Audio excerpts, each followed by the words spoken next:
In today's video, I'm going to teach you how to be a Pngtuber using Veadotube Mini and setting it up in OBS Studio. Whether you're just starting out or looking to polish your streaming setup, this guide will help you to navigate through the process smoothly and efficiently. First, let's dive into OBS Studio, a vital tool for streaming. If you haven't installed it yet, make sure you do so as it's essential for capturing and broadcasting your Pngtuber avatar. Once you have OBS Studio ready, open the application. This is where all the magic will happen. Next, focus your attention on the Sources panel. This is located at the bottom left of the OBS Studio interface. This panel is pivotal because it's where you'll define what content is captured and broadcasted. In the Sources panel, you'll notice a small plus button. Go ahead and click on that button. This is used to add a new source to your stream. When you click this, you'll see a drop-down list of different types of sources you can add. From the list, select Game Capture.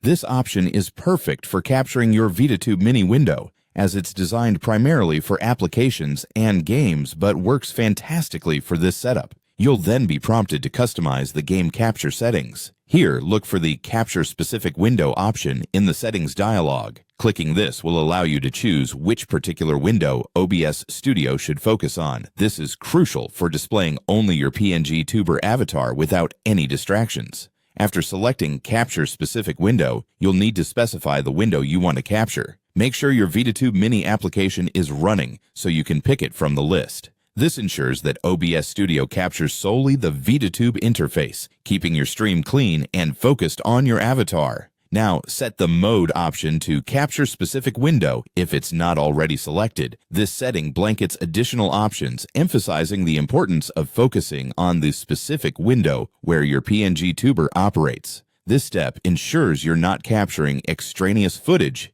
and keeps your stream looking professional. With these steps completed, your OBS Studio is now set up to capture your Pngtuber avatar from Veadotube Mini. You've successfully created the backbone for your stream. From here, you can continue tweaking additional settings like audio input for your microphone and any overlays you might want to include. This streamlined method provides a strong foundation for you to broadcast and share your creativity with your audience. Now you're all set to bring your streaming to life with your personalized Pngtuber avatar. Remember, practice makes perfect, and the more you tweak and adjust your setup, the more professional it will become over time. Happy streaming!